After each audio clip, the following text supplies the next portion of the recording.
Hey everyone, Mark Ferguson with Invest for More. Just getting the webinar started right now. If you happen to be watching this replay later on, it'll be about 5 minutes till I actually get started with the webinar, so you can fast forward there. For right now, I see some people entering the room. Going to be starting about 5 minutes.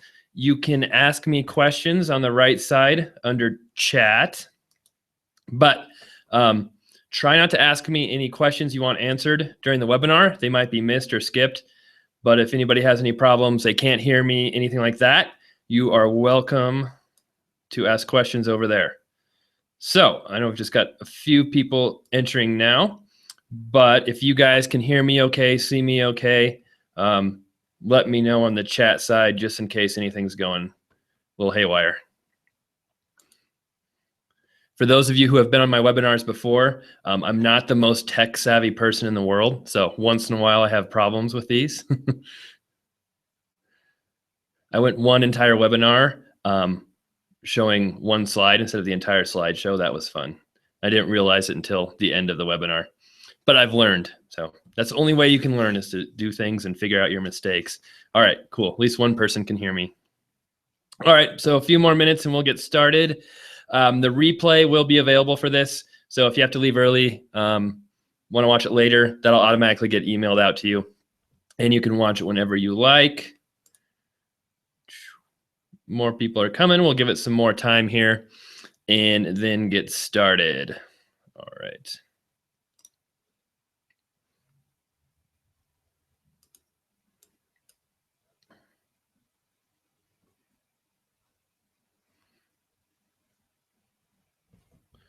Cool. And for those of you just joining, I'm going to get started here in a few minutes.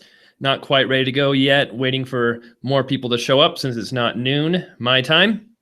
Hope everyone's doing great. The weather in Colorado here has been crazy since I got back from Florida. We had a blizzard last week where we got maybe 7 inches of snow here, but Denver got 20 inches of snow, and it was crazy. It's supposed to snow again today. So love springtime in Colorado. And it's not uncommon. March is actually our snowiest month of the entire year. So it's not uncommon to have a bunch of snow here. A little different after coming back from Florida, where it was 85 and 90 degrees every day. All right, a few more minutes to go and we'll get started.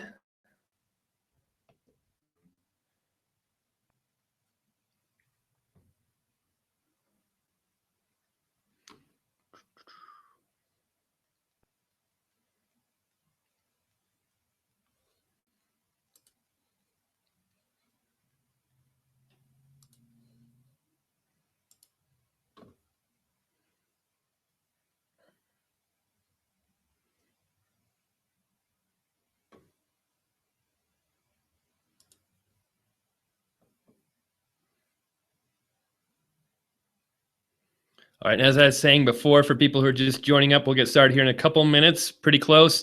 If you have questions, use the chat box on the right side of your screen. Try and save your questions till the end. That way they won't get lost. Some people will answer questions right in the beginning, and I won't see them until the end, and they'll get more questions will get asked, and they get kind of lost. But if you have any problems, any audio, any visual, you can always let me know while we're going through the webinar. Hopefully everything works out well. My staff, my assistants always make fun of me because I tend to break my computer and my phone never works right, and pretty much anything technological doesn't work very well for me. So someone says I'm a bit blurry, but that might be normal for me. Thank you, Donna. My camera, yeah, it might be a bit blurry since it's live, but once we get going, you'll just be looking at slides. So it shouldn't be too much of an issue at that point. All right, getting closer. It's 12. I'll give it, I will say, another minute and I'll get started here.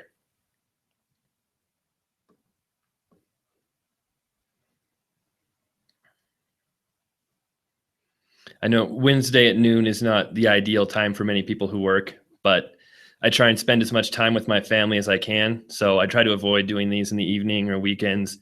And that's why I do the live replays, so people can watch them later on. If that doesn't work for them, but I have done a couple of them at different times. We'll see. This will probably go, I'm guessing, about an hour, but I never know for sure until I do them. All of my webinars have been a little different, and some have gone an hour, some have gone an hour and 45 minutes, but it shouldn't be that long. I tried to make this one shorter than the last one that was crazy long, and there were a ton of questions too. All right, it is 12:01, so I think I'll go ahead and get started here.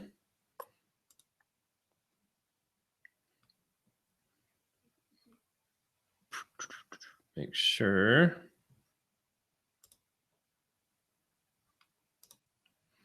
All right, can everybody see the slideshow now?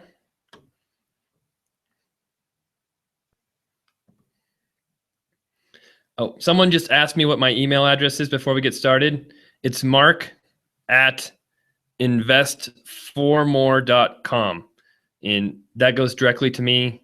All right, cool. Everyone can see it. If you have any questions, you're welcome to email me. The emails you actually got for this webinar, if you respond to those, they're supposed to come back to me. They should go directly to me, but mark@investformore.com is my email.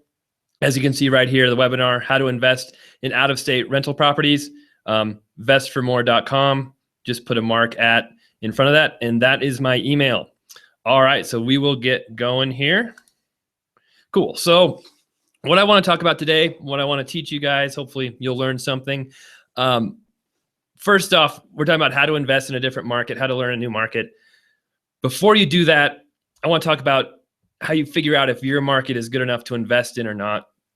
There's a huge advantage of investing locally where you're at. Obviously, you're there. You have more connections there. If you can invest locally, it's going to be well worth it if it's possible. So I want to talk about how to determine if your market's okay. And if it's not, then we'll talk about new markets, how to choose markets, how to narrow it down. I mean, there's a lot of markets in the US. How to choose neighborhoods. Once you find a market, then you have to decide what neighborhood you want to be in, what kind of property you want to have. And then if you find a neighborhood, you find a market, you've got to have a team to actually help you invest. If you're investing out of state, I would never suggest trying to do everything yourself. You'll need an awesome agent. You'll need an awesome property manager, contractor, lender. We'll talk about all of that. And of course, how to finance properties from a long distance. It's trickier when you're investing out of state once you get a lot of properties. I talked a lot about portfolio lenders, how to use those lenders, but many of them are local. So the lenders you find in your area may not be willing to invest in or lend to you in a new area. All right, so if you stay with me for the next 45 minutes, like I said, 45 minutes to an hour, I'm guessing, we'll try and talk about new markets. I'll have time for questions at the end. Yes, I do try and sell things on these webinars. If you guys know me at all, I'm an open book. I'm pretty honest about everything I do. But I do have coaching programs that help people kind of implement everything I teach in these webinars, everything I teach on the blog. I'm not going to say there's hidden secrets you can't find anywhere or that you won't find, but the coaching is really for people who want to do things faster, quicker, not spend hours and hours searching for things online. And there'll also be a ton of information on this webinar. It's not going to be a giant sales pitch. All right. So before we get started into the markets, I just want to give a little bit of background on rental properties. I know many of you know this already who are on the site, but for new people who may not know me, give some background on just why I love rentals and why I'm trying to buy 100 of them in the next few years, next 7 years, I guess now. All right. Cash flow is the best way to retire early. We're all kind of taught to invest in the stock market, invest in mutual funds. Hopefully in 30 or 40 years, we have enough money saved up, we can retire, but we probably won't retire at a very, lucrative level. We'll have to cut back on spending, hope we don't live too long, and then maybe we'll be somewhat happy in retirement. Rental properties, I'm making $8,000 a month on my rentals right now. I'm 37. I bought my first rental property December of 2010, so a little over 5 years ago. Yes, I spent quite a bit of cash to buy those rentals, but when I look at the numbers, I would have had to spend about 9 times the amount I spent on rentals in the stock market to have that much money coming in, basically to retire at 50, not even 37. So the differences in how much money you have to invest is just insane when you look at rental properties. And that's because cash flow comes in every month. As long as you own the property, you never worry about eating into the investment. Cash flow will go up over time because of inflation, because you're paying off your mortgages. It's just, rentals are awesome. Rentals can appreciate over time too. I'm a huge proponent of cash flow, but I also like appreciation. So I don't think people should invest just for appreciation on houses that have no cash flow or negative cash flow. But I love to invest in properties that will appreciate and have cash flow, which has been the case in Colorado. I figure I've spent around $350,000 in cash on my 16 rentals. And that money has basically grown into $1.3 million in 5 years. And my total equity in my rentals right now is about 1.5 million. But that 1.3 would be if I sold my properties, paid agents, made some repairs, fixed them all up. That's basically my gain from that 350,000, which is, incredible. That won't always happen. Obviously, the market in Colorado has been great, but a lot of that was just from getting awesome deals, buying properties right in the beginning. So you'd obviously have to pay taxes on that too if you sold all of them. But this just shows some of the advantages of rentals. And that doesn't include the tax advantages while you own them. You can depreciate rentals over 27 and a half years, which means you can take the value of the structure of the property, kind of divide that over 27 and a half years, deduct that off of your taxes. Of course, always talk to an accountant about these things, but that's just almost like free money. It's almost like you're cheating the government, but those are their rules. And there's even ways to increase that time frame to front end load it and deduct more money off your taxes, which I haven't done myself, but I've been researching it, trying to figure it out. Maybe that's another webinar. But there's just some great stuff you can do with rentals. Of course, you can buy below market value, which you can't do in the stock market. I can buy a house that's worth $150,000 for $120,000. Excuse me.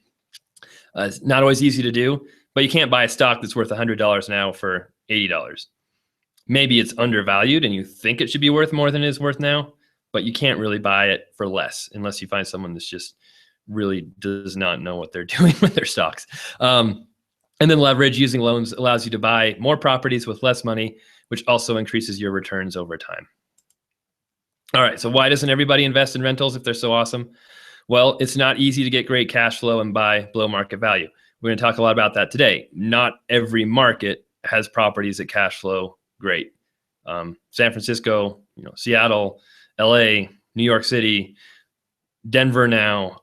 There's a lot of markets where it's just really, really hard to cash flow. It takes work and time to learn. This is not something you can just, go out and buy a house from the MLS in one day and rent it out and make money on it. You have to learn the right ways to invest, what properties to buy. Getting financing can be tricky. It's not easy to do. And it's hard to save money. It's hard to get loans. It's hard to build a team. And it's hard to figure out which rental properties are the best ones. It's not impossible. It's not rocket science, but it takes time. It takes experience to learn these things. And then a lot of people I talk to, they're scared to lose money they saved. They worry about tenants trashing a house or leaving. It's just a lot of fear involved, which I always tell people, I think you should be more scared of, staying on your normal path, working for someone else, having so many questions about saving money and retiring the traditional way. You should be more scared of that than you should be of buying rentals and investing in a real asset that's actually there and will provide you income every month. But, that's not how it works. Rentals are not a get-rich-quick scheme. Real estate in general is not get-rich-quick. It takes time to really make money. All right, so who am I? For those of you who don't know me, I've got 16 rentals now. Bought my first, like I said, December 2010. I've flipped over 100 houses. I don't know that exact number. I've been saying that for a few years now, so I'm up there quite a bit above that. I currently have 11 flips going on right now. So while it's really, really hard for me to find good rentals in Colorado because of the cash flow, I am still finding plenty of flips here because I look at totally different criteria for a rental versus a flip. A flip, I don't care about cash flow. I care about profit, repairs, what I'm going to make. A flip, I'm looking more long-term cash flow. So two totally different investments. So I'm still finding plenty of flips, and it's all about buying below market value, just like with rentals. I'm in one of the hottest markets in the country in Colorado, and I still find flips. So it's definitely possible to get great deals in any market. And then I'm also a realtor. I've been one since 2001. I've got a real estate team of 10 now with 6 licensed agents on it. My main business as an agent has always been listing foreclosures, listing HUD homes for banks, for the government. Right now, it's almost non-existent in Colorado because our market's so great. So I, have agents on my team who are doing more traditional stuff, allow me to invest, do other things. I don't do much as an agent anymore, except on my own investments. And then I have my team who's actually doing more of the selling. And of course, I created Invest for More real estate blog, over 400 free articles. I write everything. If you read something on my site, it is written by me personally, unless it's very specific that it has another author. It will say, guest post, or this is provided by someone else, and very few of those are out there. Many of my articles are also edited by me. So if you see typos, that's why. I do my best, and I have some people who go through and edit once in a while, but you never realize how many typos you have until you read an article about 10 times, and you always miss stuff. So and the site is doing great. We do have over 2 million visitors a year. I'm not sure exactly what it is, but there's a ton of people coming on. All right, so we'll get right into it. The 3 steps of investing in out-of-state rentals. At least the 3 most important steps in my mind.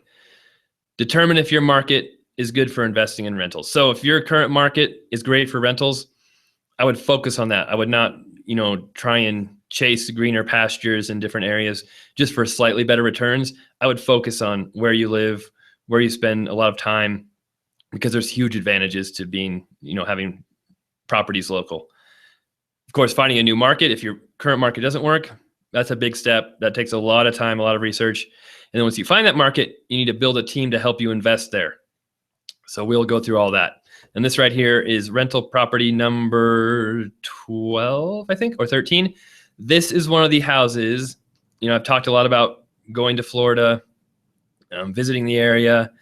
I'm 95% sure I'm going to buy properties in Florida because their market's so much better than Colorado for rentals.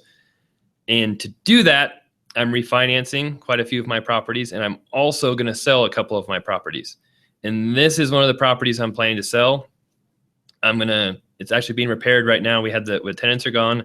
We're having it painted. It had to have a new roof done, some other work before it's ready to get to sell. Once that's done, we're going to put it on the market. And then what I'll do is I'll use a 1031 exchange to sell this property and then buy new properties in Florida. So when you do a 1031 exchange, you have to identify the properties you're going to exchange into within 45 days of selling a house, and you have 180 days to actually buy those properties. And so let's assume I sell this house for $170,000. I bought it for $120 just a little over a year ago. I would have to buy one house, or I can buy multiple houses worth at least as much as I sell it for. And then all of the cash I get back has to go into those new properties as well. And if you can complete that, a couple other things you need to do with a 1031 exchange, always talk to experts on that. You can avoid paying taxes on the profit, on recapture depreciation. It's a great way to take current investments and turn them into new investments with the equity that's into them. So I could probably take this property, which will have, 80, maybe not that much, $60,000 in equity after selling costs, and buy at least 2 properties in Florida with it. So I can take one property, turn it into 2 more, which would be awesome, especially when I buy them below market value.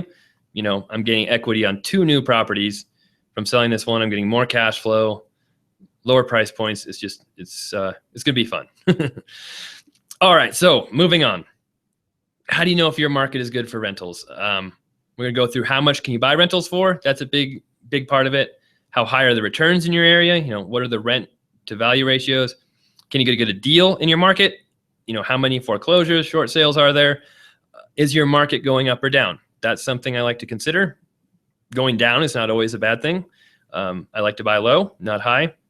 And then how's your economy? So how much can you buy rentals for in your market? One thing to consider is when you're buying rental properties, you're going to need at least 20% down for the typical rental property purchase. There's many ways to buy with less money. I'm not going to go into those ways in this webinar. Don't have time for that. But with 20% down, if you're buying that $100,000 range, that's a $20,000 investment. If prices are, you're paying $300,000 for a rental, that should be 60. Like, wow, that's a huge jump. Yeah, it's a $60,000 investment. So the more the properties cost, the bigger investment you're going to have out of pocket. So many people just don't have that kind of cash laying around to invest, and it makes it tough to invest in a market with really high prices. Plus, the higher the price of the properties, the less they rent for, relatively speaking. So what I mean is, you can buy $40,000 in Ohio, no problem. Many of those houses will rent for $700, $800, even more than that. I have one turnkey rental I own in Cleveland. I bought it for $45,000. It's rented for $800 a month right now. And the turnkey company thinks they might be able to get more than that when it's time to re-rent it. So, that's almost double the rent. Looking at rules, you look at 1% rule, which means rent should be 1% of the purchase price. The 2% rule, rent should be 2% of the purchase price. You're hitting the 2% rule on those low cost properties. When you go higher, $100,000 houses, typically, they're not going to rent for $2,000 a month in most markets. You're looking at $800, maybe $1,200. Those will vary. But in general, the higher you go up in price, the less the rent's going to be. $300,000 houses, probably renting for $1,500, $2,000.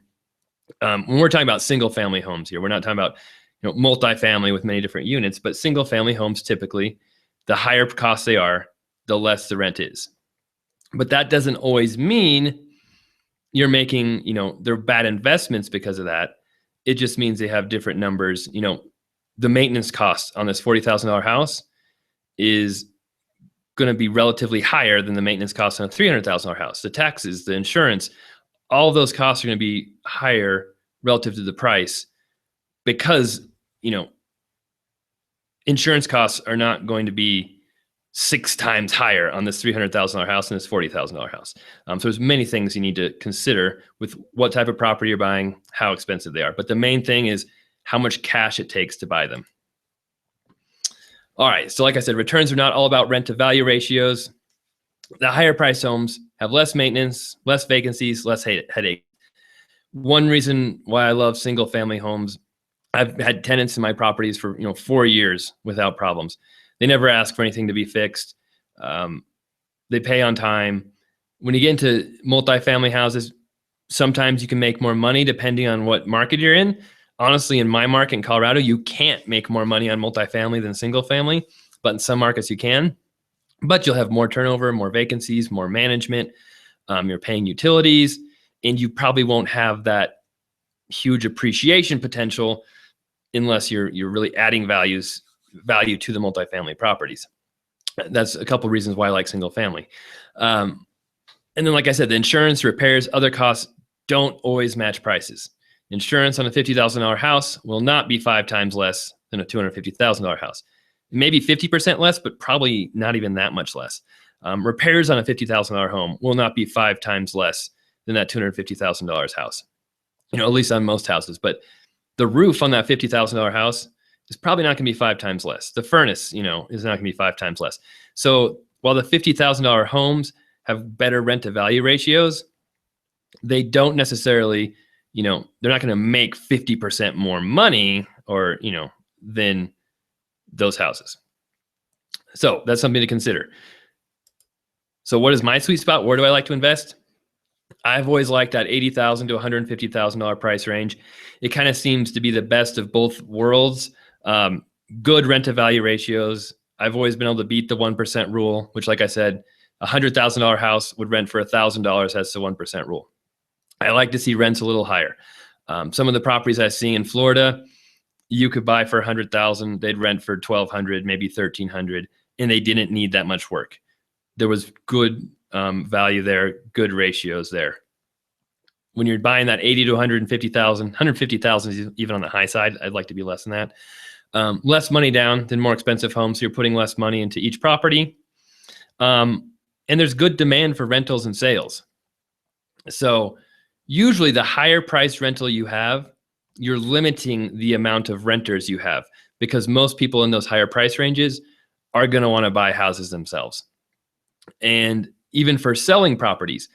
Now, the only properties in your area are minimum $400,000. You'll probably have a pretty decent buyer pool. Those are the only houses available. But for the most part, you're going to have more buyers in the lower price ranges. In my area in Colorado, we have a ton of buyers looking for properties under 250,000. But once you get to 300, 400,000, that buyer pool decreases greatly, which means if I want to sell my properties, if I ever want to, exchange them like I'm doing now, because they're cheaper on the low side of the market, it's going to be much easier to sell those, much easier to get top dollar for them too. And easier to finance in lower priced homes. So one thing, even though the lower priced homes have these great rent to value ratios, many lenders will not touch a house that's worth less than $50,000. They don't want a small loan. They don't make much money on it. They feel it's very risky. Even putting 20% down on a $40,000 property, you're putting $8,000 down. So if the market changes at all or doesn't change, you're basically underwater after you're paying selling costs almost. So lenders don't want to lend on those low cost homes. I'm refinancing 8 of my properties, 7 of my properties now with a national portfolio lender. I'm going to be able to get a 30-year fixed loan, probably 6%, maybe 6.5%, and 70% loan to value. Those numbers don't seem that great, but when I have 15 properties or 16 properties and 15 mortgages, it's very tough to find anyone who'll do 30-year fixed loans. But those large lenders won't touch anything in that low price range. Most of them want the houses to be worth at least $100,000, not just 50. So that's something else to consider. If you're looking to use some, large bulk financing loans in the future, it's gonna be really tough to do it with very cheap homes. All right. So how much cash flow can you make in your market? That's something else to consider. Most people underestimate cash flow. It's not simply the rent minus your payment. You've got to figure out maintenance and vacancies. So I like to consider 5 to 15% of the rents I receive for maintenance. That depends on the age, condition, type of property. And the same thing for vacancies. 5 to 15% of the rents I receive, that varies based on age, type of property, your area's vacancy rates. And you also have to figure taxes, insurance, HOA fees, monthly maintenance, utilities, property management. That'll tell you what your actual cash flow is on properties. So can you make cash flow in your market? Here's an example, rental property number 4. I bought this one for $109,000. It's worth $220,000 today. That shows you what our market's done. But a lot of that value I added from buying below market value. It was probably worth $160,000 to $170,000 right after I bought it, after putting $15,000 of work into it. It now rents for $1,600 a month. I was able to refinance it last year. I took $50,000 cash out. So the nice thing about that property, because I bought it below market value, because it appreciated, I was able to refinance it, take all the cash I invested into it plus some, and I still make money every month. So that cash flow is $1,600 is the rent minus my payment, which is $850, property management $128, maintenance assumptions $160, vacancy $80, leaves me with $382 a month. I'm pretty happy with that cash flow, especially because I took $50,000 of cash out of it.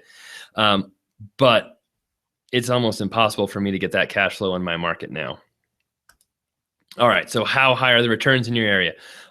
Rent to value ratios vary greatly. I talked about rent ranges $800 to $1,200 for a $100,000 house, but some properties that are $100,000 might rent for $500. Some might rent for $1,500. So you can't just assume your market's going to pay what other markets will. You've really got to know what your market's rent will be. And you've got to consider other factors besides the rent to value. Taxes in my area, they can be $500 a year on that $100,000 house. In others like Chicago, it can be $5,000 a year for that same house. HOA fees can kill cash flow, especially on condos. Management fees in different areas of the country vary. I pay 8% where I'm at. You can pay 10%, sometimes more in other areas. I've heard some areas are paying 6%. So those go all over. And insurance costs vary. In Florida, I've got to consider hurricane, flood zones. Depending on what area of Florida you're in, those costs vary. So there's a lot of things to consider on the cash flow. Because cash flow can vary, and $500 in cash flow on a $300,000 house is not the same as $500 in cash flow on a $50,000 house. I don't look at just cash flow. I also want to know what my cash on cash return is. So cash on cash return is the money you make based on the cash you have invested. What's your percentage return going to be? I think cash on cash is a better tool than just straight cash flow, but you have to know the cash flow to figure your cash on cash. And I like to see about 15% cash on cash return on the money I have invested. So that would usually equal about $500 a month on those rentals that I'm buying from 80 to 130,000, with me putting 20% down, making some repairs, and buying below market value. All right. So then after you've looked at your market, done some analyzing, can you get a good deal in your market? That's another big factor. I love to buy below market value. That's one of the keys to my investing. And I think you can get a great deal in any market, but if you're closer and you're in that market, it's much easier than not being there. And the more foreclosures and more short sales in your market, the easier it is as well. So in your market, is there enough inventory to get a great deal? And this is another reason I like single family homes. There are simply more single family houses in most markets than there are multifamily houses. And, in my market, it's got to be at least 10 to 1 or 20 to 1 single family homes for sale versus multifamily homes. So just by the sheer amount of volume of single family homes, I can probably get a better deal on them than multifamily. So that's something to look at in your market. How much inventory is there? Can you get good deals? You don't have to buy foreclosures and short sales, but they make it easier to get a good deal. And like I said, much easier to get great deals close to you than in another market. This is one reason why I haven't looked at other markets sooner, even though our market has been going crazy for a few years, is just because I have such an advantage in my local market. Being an agent, knowing my market so well, I was really putting off looking at other markets because it's just so much better to buy local if you can. All right, something else to consider. Is your market increasing or is it decreasing in value? I said this before, increasing or decreasing is not good or bad by itself, but it's part of the big picture. So I like to buy homes when prices are low, pretty obvious, but a lot of people only want to buy when things are going up, like stocks. My market has been going up 10% a year or more for the last 3 years. Basically, prices have almost doubled in some markets, in some neighborhoods. And prices have been going up so high that that's made it hard to cash flow. So I'm not looking at other markets just because I think our market will automatically tank, but I'm looking at it for cash flow. At the same time, with the market going up that high, that fast, the back of my mind is saying, can this be sustainable?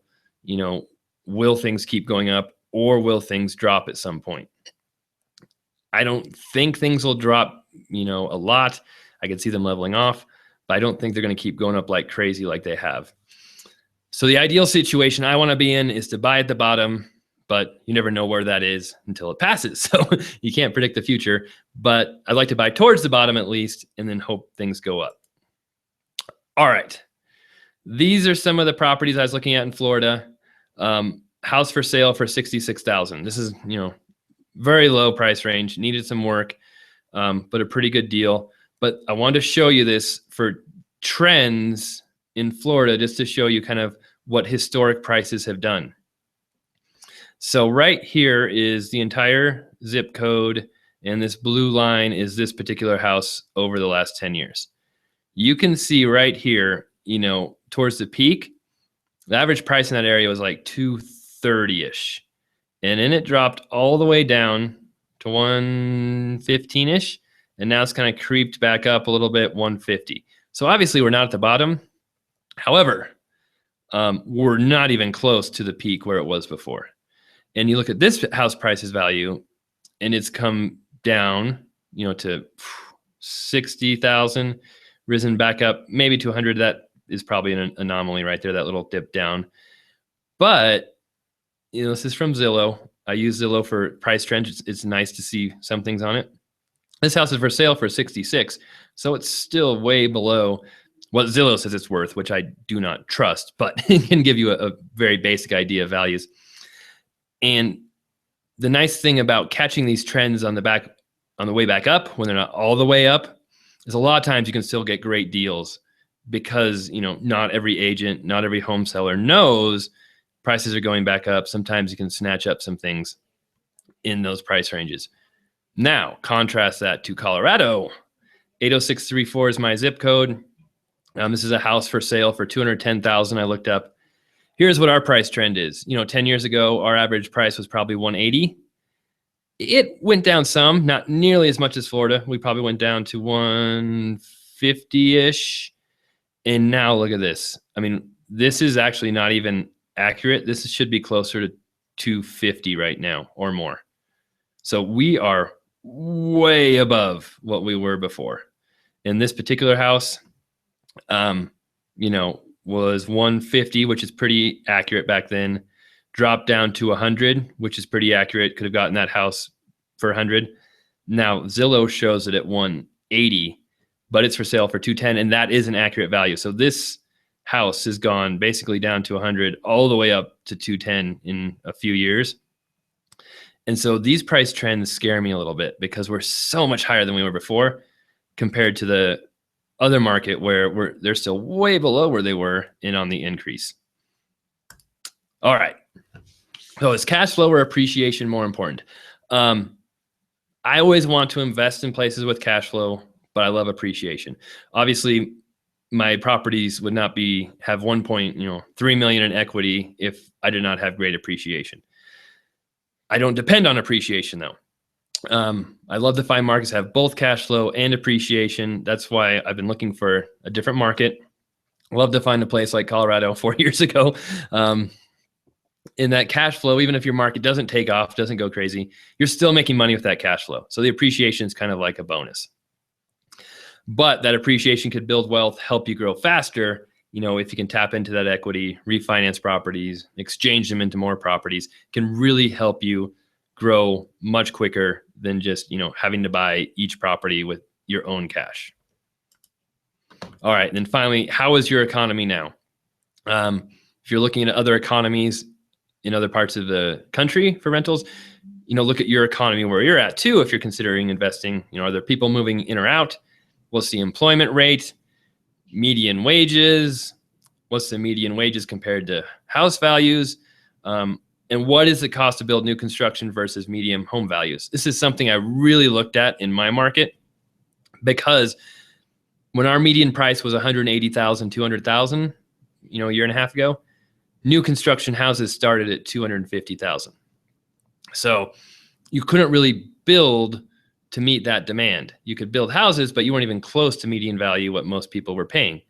Now our prices are up to $250 median value, and new construction is right around $250, $260. So we're starting to hit that price point where the median value is close to new construction. And that's one reason why I think our market might stop going up in value, because the builders can now build to meet that demand. Prices don't have to keep going up. They can just create more inventory. All right. So what if your area is not a good place to invest? I said not every market works well for rentals. The more popular and expensive an area is, usually the less cash flow it has, the more investors there are, the more people who want to live there, and it just usually does not give as good of returns. Buying below market value helps cash flow. So when you're looking at places to invest, remember, if you look on MLS one day and you don't see any properties at cash flow, you're not seeing the whole market. You're probably not going to be able to see those awesome deals that you can buy below market value just looking at one day's worth of properties. When I buy my rentals, I'm waiting weeks, months for deals to come up. And if I just looked at the MLS one day and looked at all the properties for sale, I'd say, there's no way I could ever cash flow, even back when I was buying them before. Well, it was a little easier back then, but so don't just look at what's available right now and assume you can't cash flow. Think about if you got a good deal, if you bought properties 20% below of what you're seeing, then could you cash flow on them? And is it possible to invest in different markets if nothing works in your area? And yes, it's not easy, but like I said, I'm planning to invest in Florida this year, and I'm going to go through how I made that decision and how that's going to look. All right. How to invest out of your area. The first thing before we really get into that, if nothing works in your immediate area, explore towns within a couple hours of you. Don't just assume you have to go out of state. Explore your immediate area. And then turnkey rentals, if all this seems super hard and super difficult, there's a lot of companies out there that have properties managed, repaired, tenants in place, and you can buy them just like this one in Cleveland with cash flow on them. But you're not going to get an awesome deal when you do that. You're going to be paying a premium. All right, so why am I buying in a new market? Been through this, but prices are too high. I have to buy at least $150,000 house minimum plus repairs, and that's assuming I get an awesome deal for these properties. Rents have not kept up with prices. The rent to value ratio is not there. I'm worried we might be hitting a peak in the market. I just don't think the growth is sustainable. So I'm not saying the market's going to crash, but I just don't see it going up as high. I see it leveling off. And I also want to find a market that has more potential that could go up. I'm not saying I can predict every market, but I think you can definitely see which markets have more potential than others. And along the way, cash flow too. All right. So what if I pick a new market and doesn't perform like Colorado? It's going to be tough to match Colorado's growth. I don't expect my house to double in value in a few years, but I'd be happy with small increases too. And if I invest for the fundamentals, I'll still be fine. Strong cash flow, buy below market value, buy around that median home value or a little bit less. I'm still going to have a good investment, even if it doesn't go crazy. But I'd love to have that potential for it to go crazy too. All right. So how do you find a new market? It's tough. It's not easy. I'm going to go through where do you have connections now? Friends, family. What are market prices like? What's the economy like? Population trends. Can you get good deals there? Price trends, new construction costs. And finally, do you like the area? That's something I think is very important too. All right, first off, if you're looking for a brand new place to invest, I would start with places where you have friends, family, other connections, or somewhere you have been yourself. The more people you know in an area, the faster you can learn about the market. You have people who you can trust who will tell you straight up, if it's a good area, they can give you some ideas of what's going on. If you're strictly relying on agents, property managers, they might not always tell you the entire story. So the more connections, friends you have there, the better. If you're familiar with an area, that helps too. The quicker you can learn about an area, the better. If you already know a place, know some neighborhoods, it's just going to make your life so much easier. You don't have to have friends and family to help you find properties. They don't have to search out properties for you. They don't have to go drive by properties. They don't have to see them with agents. But mostly it's just their input on different areas, the economy, what's going on in that area that you can't really know without living there. So you're not really using them to do your job for you. You're just using them for their knowledge. Like I said, agents, property managers, other investors, they might have ulterior motives. Friends and family hopefully will tell you the truth. So start looking where you know people or in areas you know. Market prices are huge. What are the values in the areas you're interested in? If you know people in Hawaii, that's great, but it's probably not going to help you investing in rentals because prices are just insane. So you can check Zillow, other websites to see what homes are listed for. I do not trust Zillow for what they say a house is worth, but their price trends, their median values, that information can be valuable for a zip code, a town, an entire area. Median prices obviously vary greatly. I like to see them under 200,000 in markets I invest in. I'm not buying houses at 200,000, but if that median value is at 200,000 or less, I know I can probably get properties close to that $100,000 range that are good deals. If prices are higher than 200,000, it's going to be tough to cash flow and harder to buy multiple properties. The economy, I like to look at, is the population increasing or decreasing? One of the reasons Colorado's economy, our housing market has gone so crazy is people are moving in all the time. Our population has been increasing basically ever since Colorado was founded in 1876. My area has been one of the fastest growing counties in the country for a few years in a row. So when you're looking at a new place, is the population increasing? That will help the market. If it's decreasing, that's a very bad sign. So Florida has one of the highest increasing populations in the country. It just passed New York for, I think, the fourth or third most populous state. So the area is gaining people. How high is the unemployment rate? That's something I want to look at. If it's a super high unemployment rate compared to the national average, that would throw up warning signs. Maybe it's not the greatest place to invest in. What kind of industries support jobs? Is it all tourism and only one time of the year are people going to be there? Or are there multiple industries? I'm a little scared of places that have one industry like Detroit. I mean, Detroit collapsed because the auto industry collapsed. So if you're in an area that is supported by one industry, I would be a little scared of investing there. I want places that have multiple industries, multiple places, multiple job sources. And then affordability. Can the average person afford to buy a home or rent a home in that area? If the average person can't afford a house in that area, I would be scared because people might start moving away. House prices may not be sustainable. Those are warning signs. Like I said, if they can't afford the average house, the market may be out of balance. There might be too many investors buying. There might be outside money buying. Like San Francisco has crazy prices because Asians are just dumping tons of cash into properties there from China, from all types of different countries because they feel it's a solid investment, more solid than their own country. But my thought is, what happens if for some reason they stop dumping cash into there? The people in San Francisco cannot sustain prices that high. They just can't afford it. It's all outside money coming in. So that would worry me if you're in a market like that. Population. I like areas that have smaller populations. Greeley, where I live now, has 100,000 people. I've lived here forever. I know the market very well. It's easy for me to figure out. When you get over 100,000 people, I mean, it can be tough researching markets, finding neighborhoods, exploring. It just takes more and more time, and it makes it harder. I'm not saying you can't invest in those markets. I'm not saying you can't invest in suburbs of larger markets, but just the more people there are, the tougher it is to figure out an area. I've heard many stories about large towns in Florida, Jacksonville, Orlando, Tampa, where neighborhoods will change from street to street, block to block on,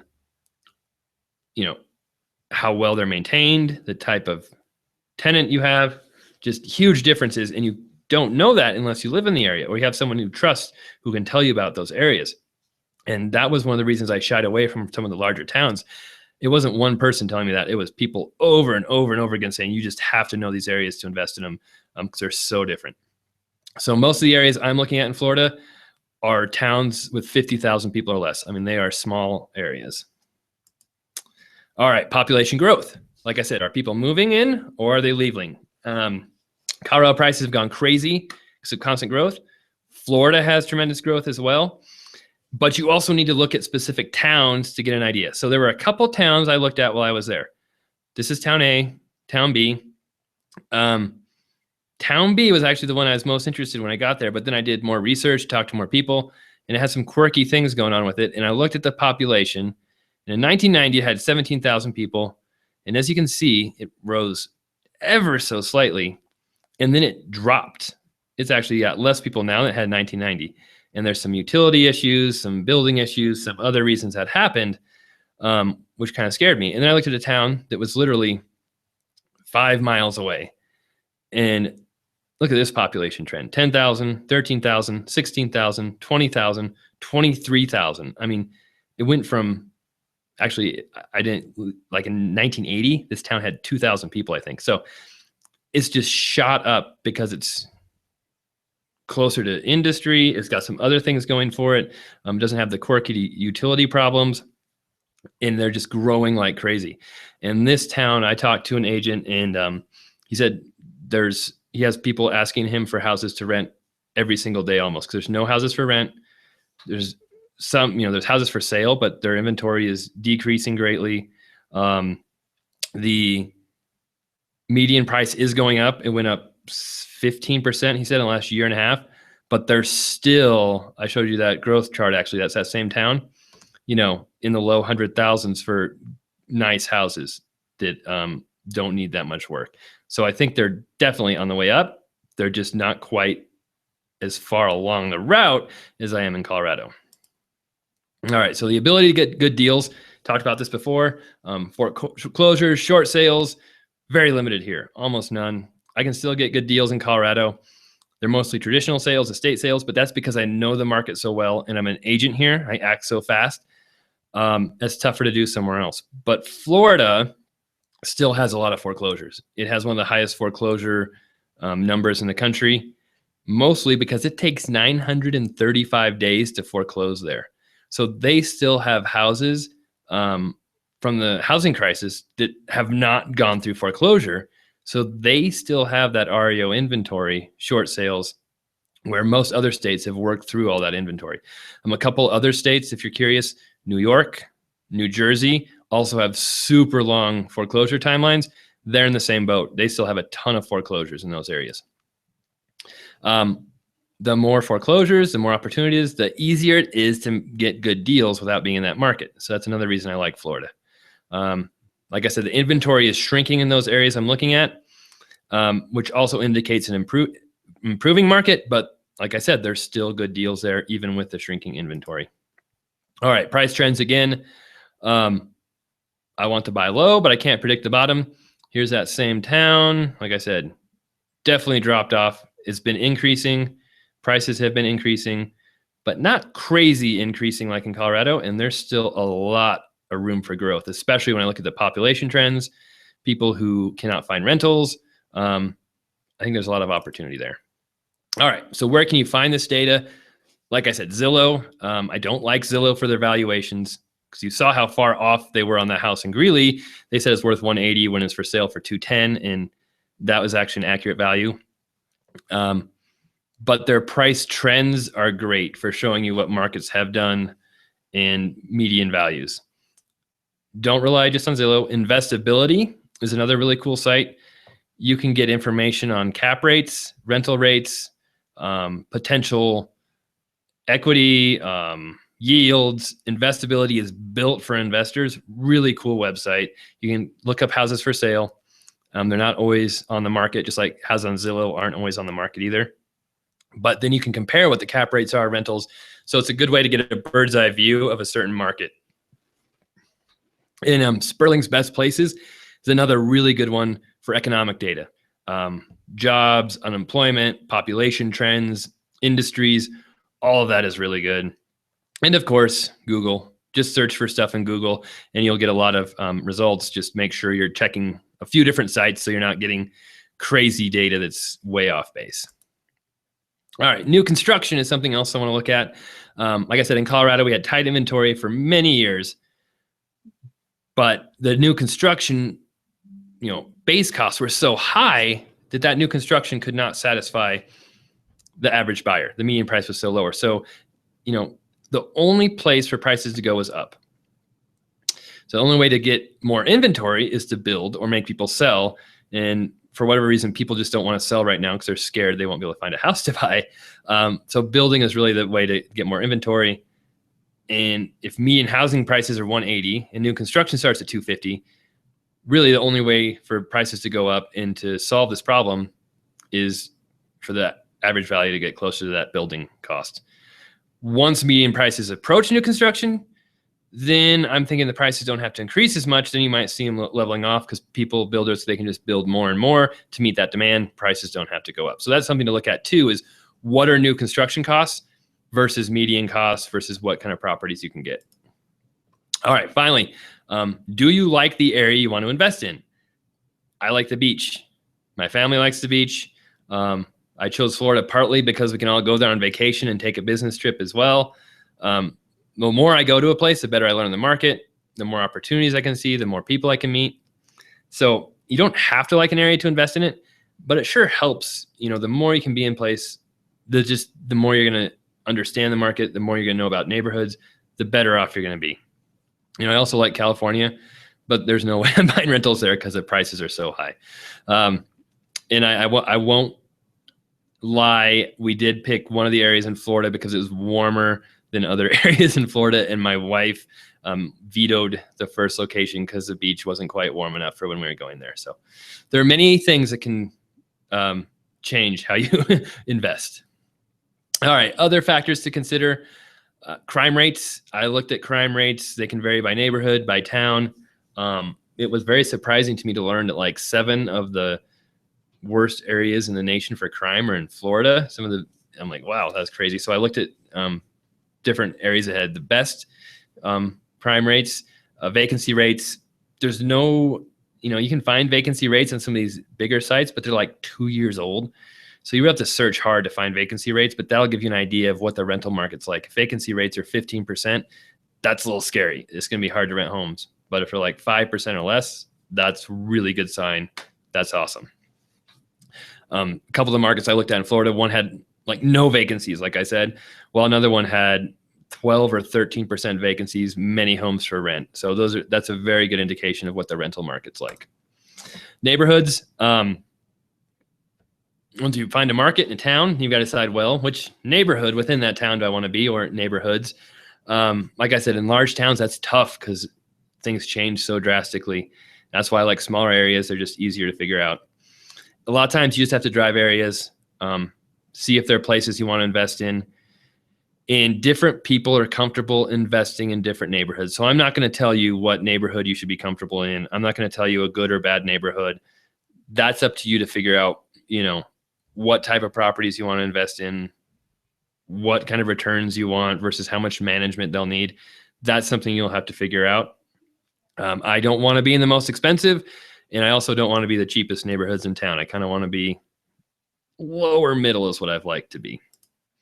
All right. So you figured out a market. You figured out your own market doesn't work very well. How do you start investing in a new market? How do you build a team in a new market? So obviously, one of the first things I did was I looked for agents to start sending me some properties, some listings, because you can't rely on Zillow. And then I went and visited the area. But we'll go through a lot more here.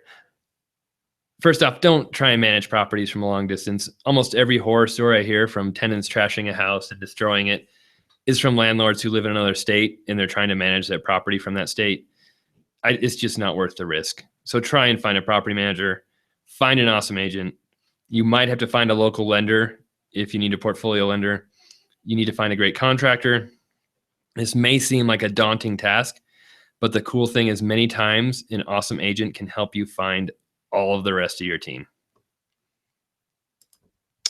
All right. How to find a great real estate agent.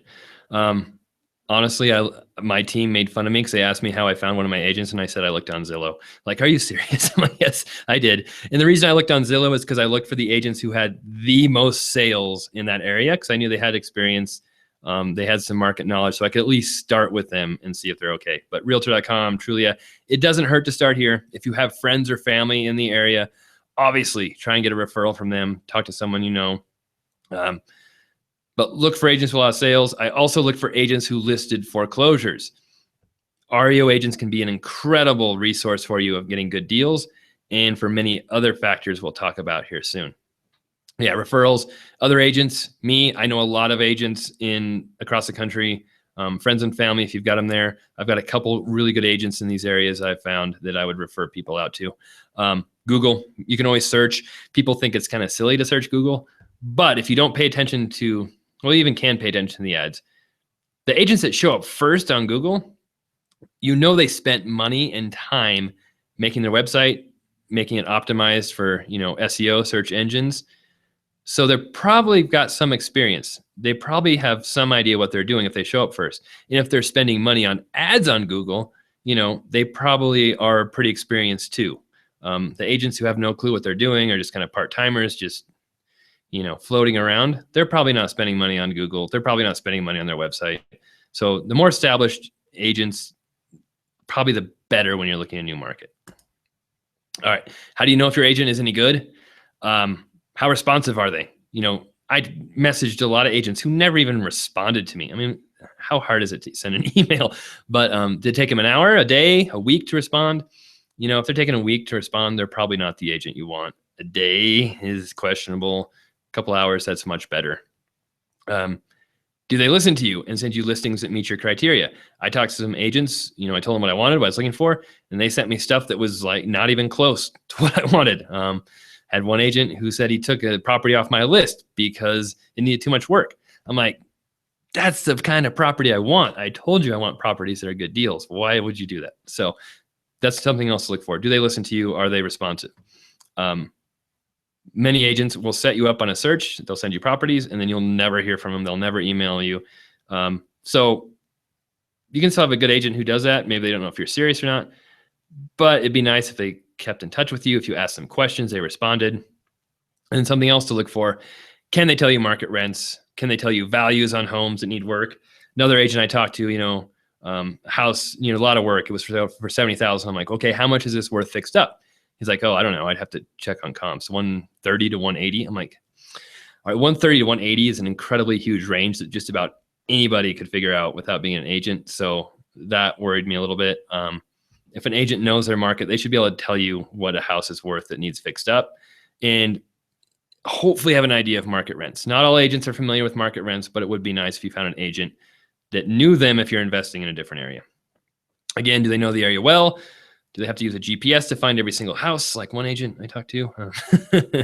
And don't be afraid to try out multiple agents until you find a good one. Try not to use a bunch of agents at once the entire time, but don't be afraid to interview a couple, meet a couple, find one you really like. Finding a lender. All right. Most agents can refer you to a lender when you have less than 4 mortgages. So most lenders can work with you. You won't have a problem. Get a conventional loan, 30-year fixed, no problem.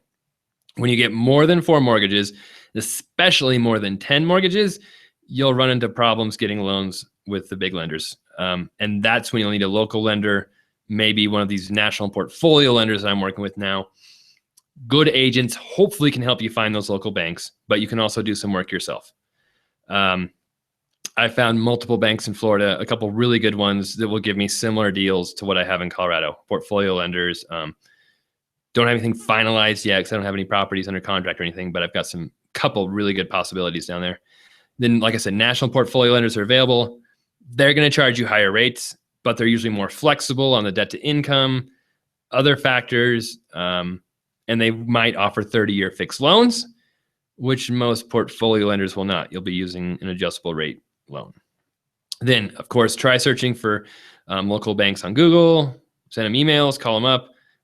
You can usually tell what a community bank looks like. You can also search for a local bank too. Sorry, search for a portfolio lender as well. All right.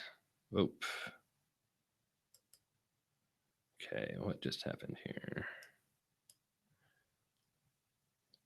All right, can everybody still see that screen? Let me see. There we go. Okay. Finding a lender. All right. How to find contractors. This is another very important thing to figure out. Very tough to find good contractors. If you want to get good deals, you're probably going to have to do some work. A great agent can hopefully help you find a contractor. One reason REO agents are really nice is because they list bank properties, and many times they have to have work done on those properties before they're listed. So they often know many contractors. One of the agents I talked to is an REO agent down there, said he has a couple of contractors who'd be awesome. He could refer me to. You've got to have systems in place to keep tabs on contractors from a long distance. You can't just hire them and assume everything will work out awesome. A couple things you can do: have them send you photos a couple times a week. Have a third party come check on the house for you, take photos too, pay someone, just your agent, anybody to go check on the house, take pictures too. Constant communication. You need to be talking with them all the time. Make sure they're doing what they said they're doing. And then get multiple bids, talk to multiple contractors. It can be tough managing properties because of the contractor issue. But if you just hire them, never talk to them, never check on them, it can get really bad. All right, how to find property managers. Again, a really good agent can help. One of the agents I talked to is actually a property manager himself. Plus, I've got a couple other referrals. You really need to do your due diligence in property managers as well. A couple things I like to do: call and pretend like you're a renter renting one of their properties. See if they call you back, see how responsive they are, see how knowledgeable they are. A lot of property managers don't rent houses very well because they're concentrating on getting business. So I've had some property managers who never called me back when I said I wanted to rent one of their houses. Obviously, you do not want to use them. References from current clients. Make sure they have some clients that can tell you how good or bad they are, and check the fees. Like I said, fees can vary greatly in different areas. One nice thing about a really good property manager is they might be able to refer a great contractor as well, and they should be able to handle maintenance, repairs while they are managing the home for you. All right. So, okay. It's been an hour, almost done. What did we go over today? First thing to consider is if it's worth it to invest in a new market. Is your market so bad that you can't possibly cash flow? And there needs to be a pretty significant gain for investing in a new market because of all the extra work you need to do. Second, how do you find a new market? We went through it. It doesn't have to be perfect. You don't have to find the absolute best market in the US. If you find a market that's decent, but you have friends, family there, versus a market that's perfect, but you have nobody there, I would choose the market where you have friends and family. It doesn't have to be perfect. Just needs to be good. And how do you build a real estate team? Great deals can be a bad investment with the wrong people helping you, the wrong contractor, the wrong property manager, the wrong agent. So make sure you have a really good team. All right. So what can you do from here?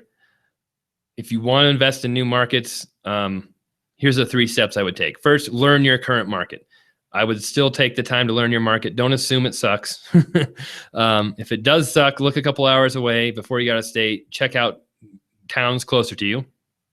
Then research markets you know of, personal experience there, you visited a lot, or you have friends and family in.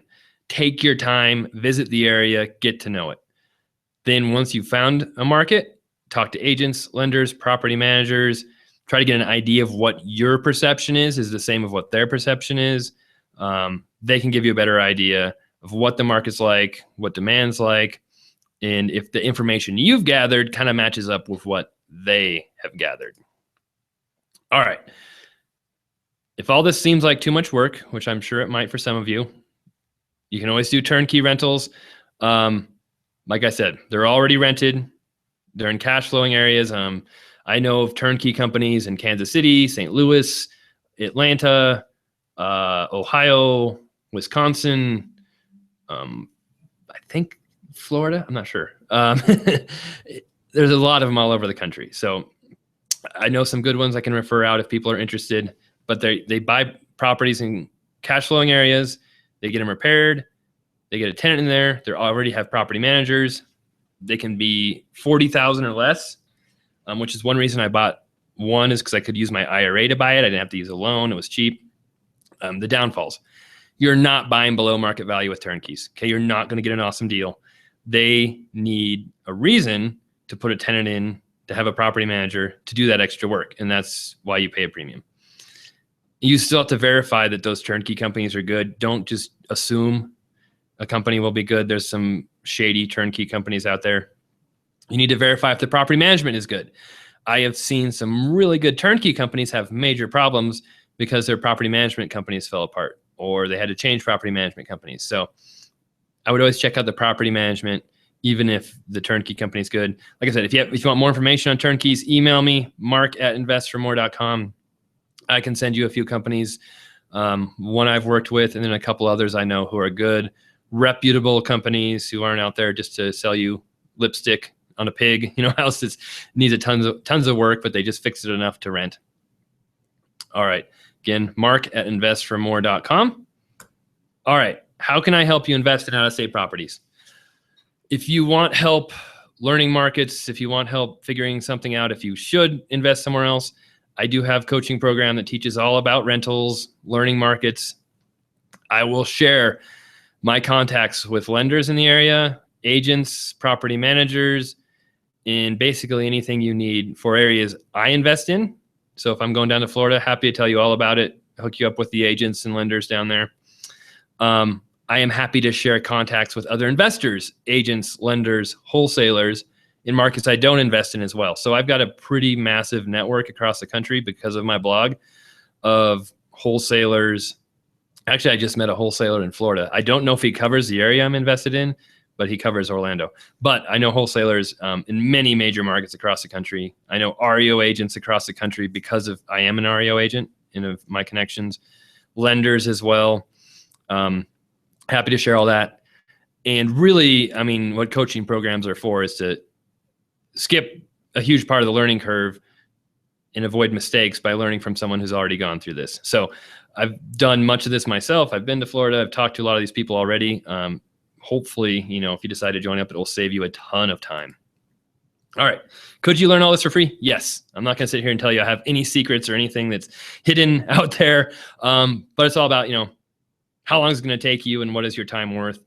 It can take months, years to sort through the online information out there, especially out-of-state rentals, because there's so many turnkey companies out there trying to sell you stuff and so many bad ones. There are good ones too, but it can be tricky trying to figure all them out. Free is not always better either. I mean, there's a lot of people on forums and websites who are pretending to give advice, but also trying to sell you something at the same time. And yes, sure, I'm trying to sell you something too, but I think most of you know who I am, know I have good intentions at heart, and doing all this myself too. I'm not just trying to sell a system. All right, so the system complete blueprint for successful real estate investing. Everything that comes with it, 300-page guide. You get that immediately as a PDF, plus it's mailed to you. We do coaching calls twice a month for at least 6 months.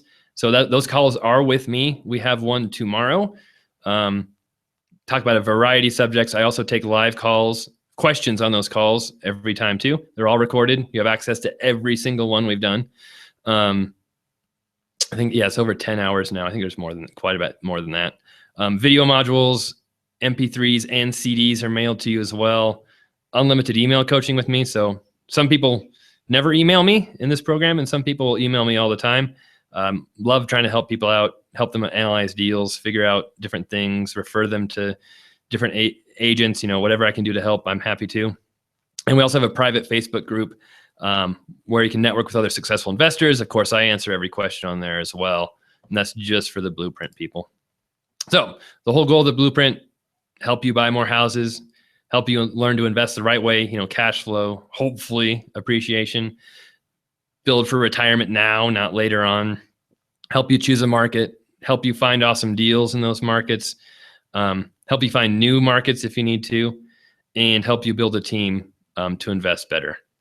Whatever you need help with, even if I don't have it listed here, like I said, email me, and I help people with stuff all the time. All right.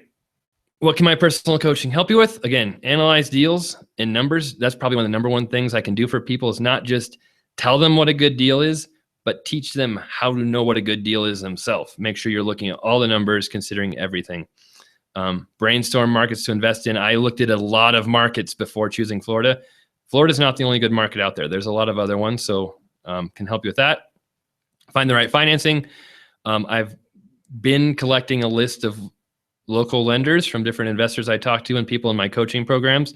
So I do have lenders not only in Florida, but some other areas of the country. Find the right deals. Like I said, share my contacts with wholesalers, REO agents, all the coachings with me. No one else. I answer all the emails personally. I don't hand you off to some assistant. It's all with me. All right. Something I just started doing with the blueprint, as soon as you sign up, I have an intake form you can fill out. Basically, it's meant for me to help you as quickly as possible solve your biggest problem you have right now. I say I respond to every email within 24 hours. People who know me, it's usually like 10 minutes I respond to emails if I'm available. I'm kind of an email junkie, so I'm always talking to people. All right. As far as the blueprint goes, I mean, I've helped a lot of people buy rentals with the blueprint. I know it helps a lot of people buy rentals without it too, but the blueprint really helps people get going quickly. Tim is one guy who's been with me for a while. He bought a couple rentals his first 6 months from the program. Both he bought 20% below market. Both had $500 in cash flow. He sent me videos of them before he bought them so I could look at the videos, see if I saw anything crazy, and help him with a laundry room issue. It's kind of fun. But he's actually transitioning from the corporate world to being a real estate agent full-time and investor full-time. So that's really cool seeing him make that transition. And then I just had someone email me today, which was kind of cool. But he got the blueprint a few months ago, and he'd asked me, everybody in his family wanted him to be an engineer. He's really young. I mean, he's going into college, but he hated the idea. He didn't want to be a numbers guy. He wanted to be in business. And we talked about it. I'm like, dude, just do what you want to do. Don't let other people, influence your life if you don't want to do it. So he's going into economics now. He said he convinced his family it's the best choice. He's super happy. And then he's like, oh yeah. And I bought my first investment property to flip too. I'm like, what? You're not even in college and you just bought your first flip. So that was pretty cool. Anyway, so how to find the blueprint. You can use this link right here. Also, this is where my technological skills come into play, I think. If you look on the right now, you can click on that link right there and go to the blueprint. I'm offering 40% off on it. So that's the biggest discount I've done. My last webinar, I did 35%, but 40% off. That expires on the 1st. So you've got a day and a half, 2 days to go get that before that code expires. If you can't click on these links for whatever reason, it's on my shop, shop.investformore.com. You can go to my resources page on investformore.com. Again, webinar 40 is that coupon code. So what I will do is I will leave that up and I can answer questions. So everybody, if you've got questions for me, let me know and we can get to those.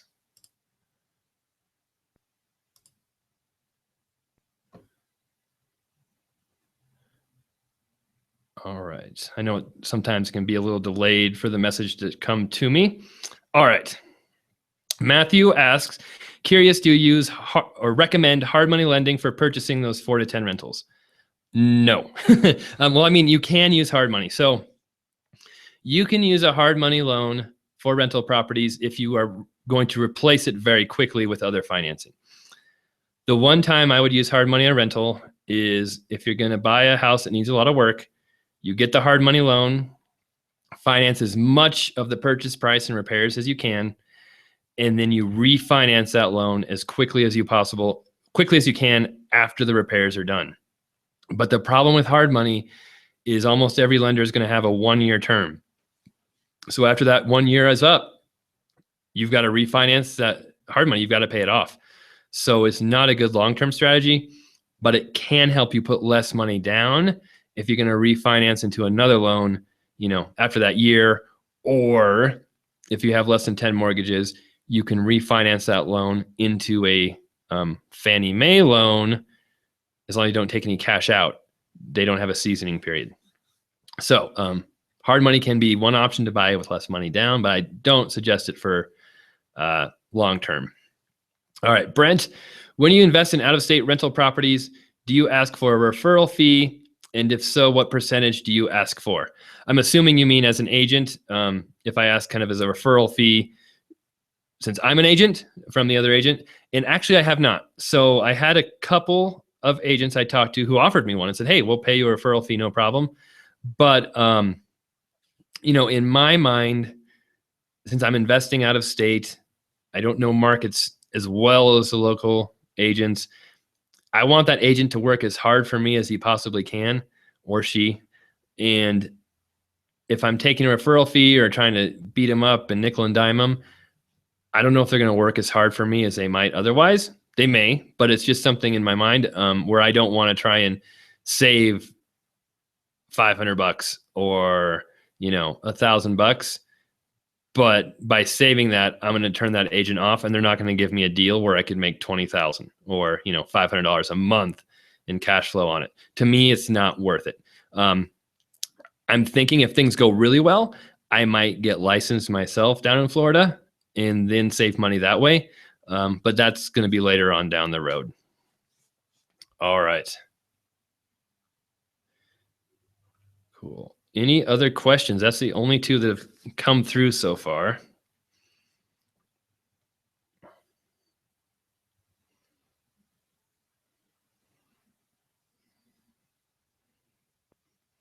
You guys are being way too easy on me if you let me off with 2 questions. I think my last webinar I had like 50. That's why it went for an hour and 45 minutes long.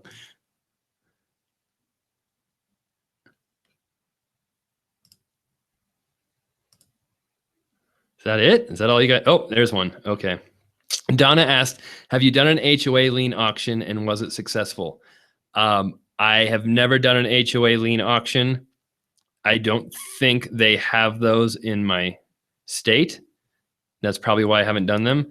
In Colorado, HOAs can place liens on homes, but I've never heard of them auctioning them off. I know some investors might buy those liens to try and get properties to trustee sale, which is a pretty advanced strategy. But I've never heard of the HOA lien auction before. Brent, have you looked at international investing? A little bit. We looked at vacation rentals, which is something I would like to touch on too. Is when I looked at vacation rentals, we looked in Turks and Caicos where we went on vacation. It was right on the beach, a condo. It was affordable. I mean, it's like $350,000. We were paying $2,000 a week to stay at it or something crazy. So I'm like, oh my God, these people are bringing in $8,000 a month on a property that's $400,000. It's on the beach. How could this be a bad investment? But then when I looked into the actual numbers, it lost money, which seemed impossible. But the management costs were like 40% of the rent, and that condo association took care of all the management. They required you to use them. And then the taxes were incredibly high. I mean, super high. I forgot what they were, but just crazy.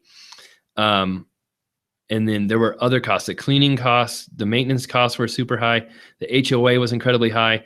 After all those costs were considered, you didn't make any money. So I'm not saying you can't make money internationally. That was obviously a vacation rental on the beach, which is a pretty specific thing. But I guess international would be scary to me because I just don't know about it. I know from talking to other investors, the United States have one of the best lending atmospheres in the world.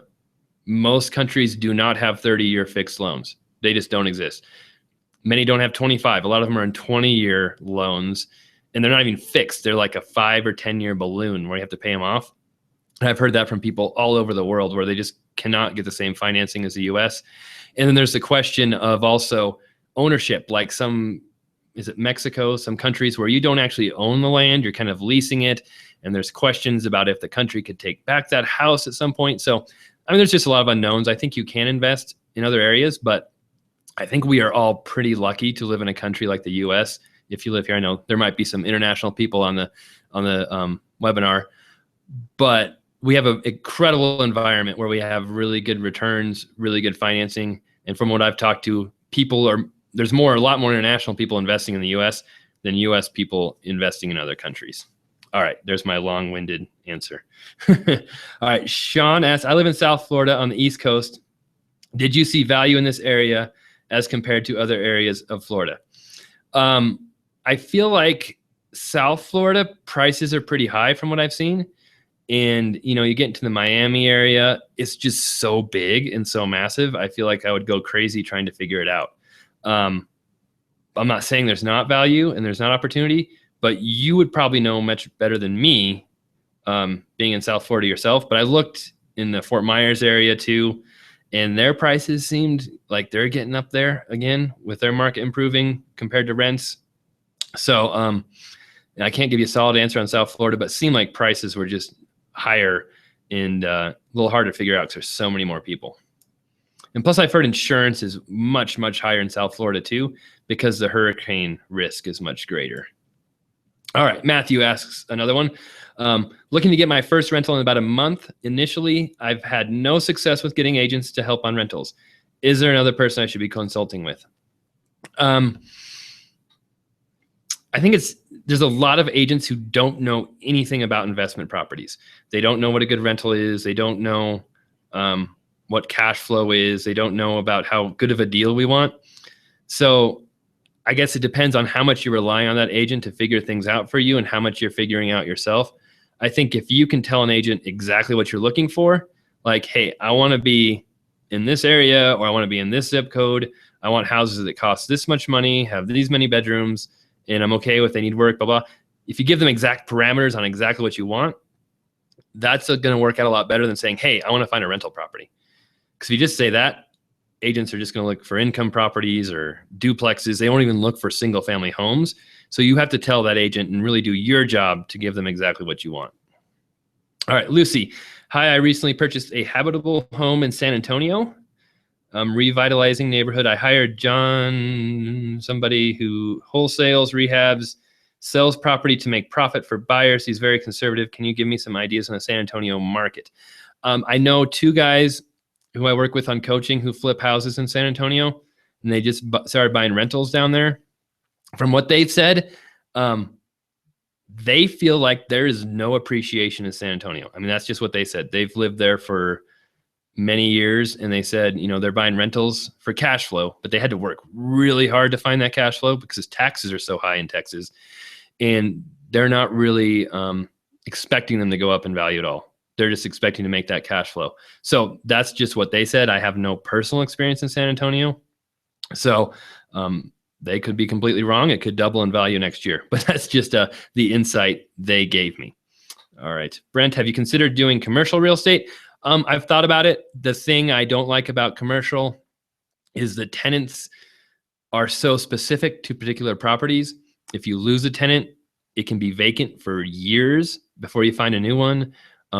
Commercial neighborhood, markets in different neighborhoods change so quickly. You can have an awesome commercial area that in 2 years, all of a sudden, nobody wants to be there. They're moving out to new areas.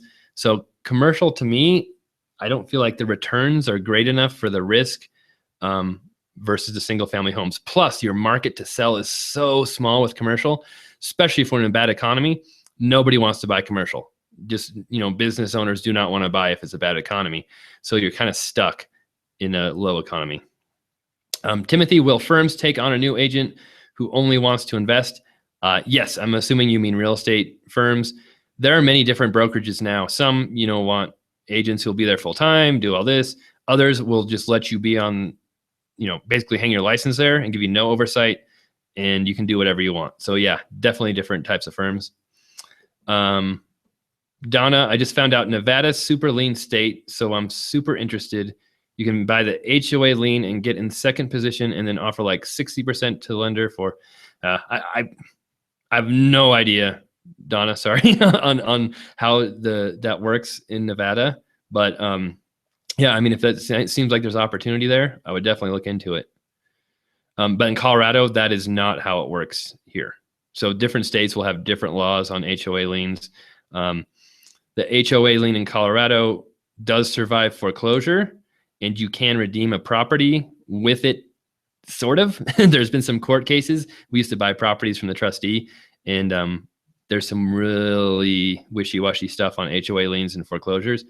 But basically, prices at the foreclosure sale here have gotten so crazy, it's not even worth it for us to buy there anymore. All right.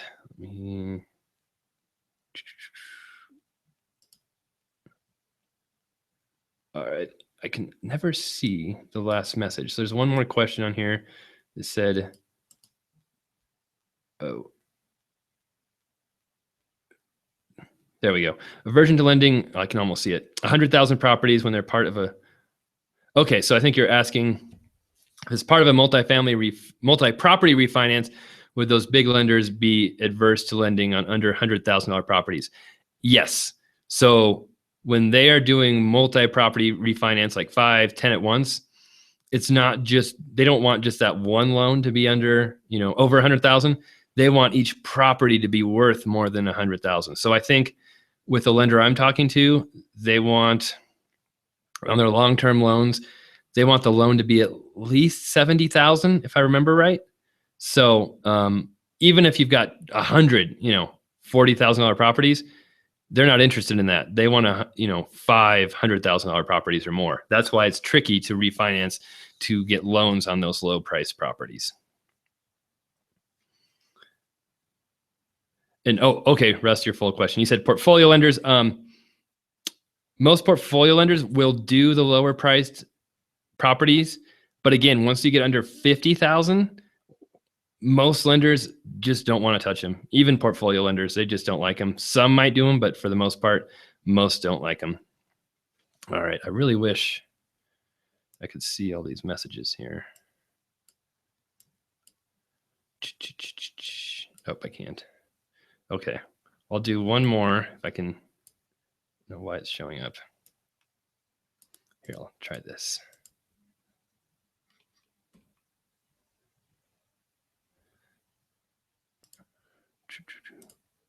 No, that didn't work. Well, I can see the last part of the question. It says overseas investor easily, and that doesn't help. Type in something else really quick, even if it's not a question, so it bumps down the question so I can see it.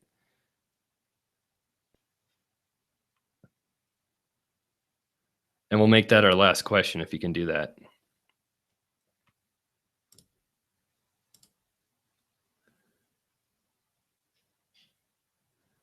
Okay, cool. I currently live in the UK, but are looking to move to the US. Would I find lenders and agents willing to work with overseas investors easily? So yes, I don't know if easily is the key word. I wouldn't say easy, but there are lenders. Again, you'll be looking for local lenders. Some of these national lenders will work with overseas investors. Most conventional lenders will not. Many portfolio lenders won't, but some will. So it's just a matter of finding those lenders. It's going to take a lot of legwork, a lot of phone calls, a lot of emails. But it is possible. Agents, I don't see why agents would not want to work with you if you've got your financing lined up first. If you don't have any financing lined up, a lot of agents might feel like they're wasting their time because there's a big question mark there on if you can buy any houses. But yeah, foreign investors buy in the US all the time. They do get financing. It takes more work for sure. All right. Cool. Okay, everybody. It is 1:30 my time. I've actually got a Twitter chat. I am doing it too, which I've never done before. I have no idea how that's going to work, but I'm taking live questions over Twitter. So if you guys want to join me there, you're welcome to. My handle is @investformore with the I, the F, and the M all capital. So each word is capital, but all the words are together. @investformore. Thank you guys so much for being on the webinar. If you have any questions, send me an email, mark@investformore. A lot of fun doing this. I think got my time frame down a little better. And yeah, thank you guys and look forward to hearing from you.